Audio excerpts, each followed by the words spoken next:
સભાવાળો ભંસવાળો તે ભાઈ હવે થોડી શાંતિ જાળવજો દેવની વાત સાંભળજો તે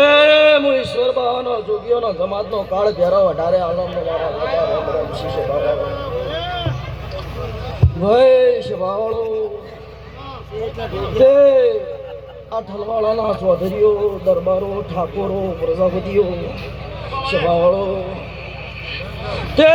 પેટ ભરીને તમે મજૂરી કરી છે સભાવાળો તે આ ગામ ખેડા દેરોના મળે અને તમે બધાને તે આ ઠલવાળાના ટેબા મને વાહો આલ્યો છે સભાવાળો તે ભાઈ આયેલાનું ભરમણ રાશિઓનું આવું કહી શકું સભાવાળો તે ઠલવાળાના ચૌધરીઓ